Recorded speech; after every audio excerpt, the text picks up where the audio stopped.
Big boss 7th నుండి మా టీవీలో స్టార్ట్ అవబోతోంది.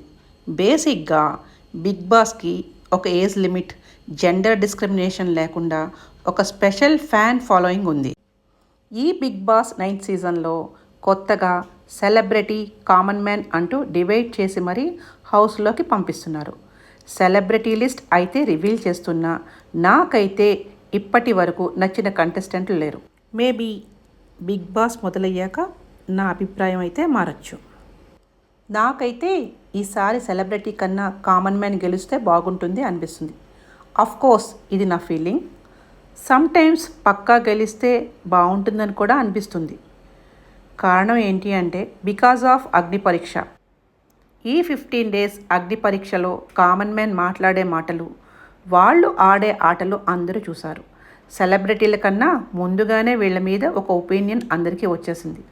అందులోనూ నచ్చిన వాళ్ళకి ఓట్ వేయడం కూడా మొదలైపోయింది. ఇకపోతే నాకు నచ్చిన కామన్ మ్యాన్ లిస్ట్లో ఒక నలుగురు ఉన్నారు. మోస్ట్ ఇంటెలిజెంట్ మర్యాద Manish, something special mask man Harish, మా విజయనగరం అబ్బాయి సోల్జర్ పవన్ కళ్యాణ్ అండ్ పిట్టగొంచెం కూతగనం శ్రీజాదమ్ము. వీళ్ళ నలుగురిలో ఎవరు గెలిచినా ఓకే. బట్ శ్రీజ బిగ్ బాస్లో అందరి దుమ్ము లేపి తన దమ్ము చూపిస్తూ విన్నింగ్ రేస్లో ఉండాలి.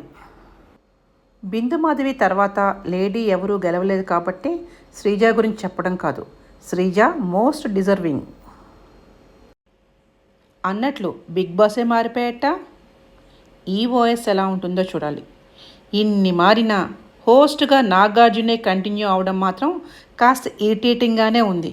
అట్లీస్ట్ ఈ సీజన్లో అయినా హోస్ట్ పాయింట్ టు పాయింట్ మాట్లాడి ఆట ఆడని వాళ్ళకి గట్టిగా వార్నింగ్ ఇచ్చి ఆడేవాళ్ళని ఎంకరేజ్ చేస్తే బాగుంటుంది.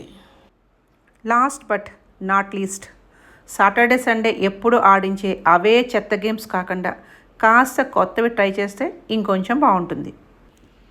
అన్ని సీజన్లు ఒక ఎత్తు, ఈ బిగ్ బాస్ 9 సీజన్లో కామన్ మ్యాన్ మోస్ట్ వర్త్.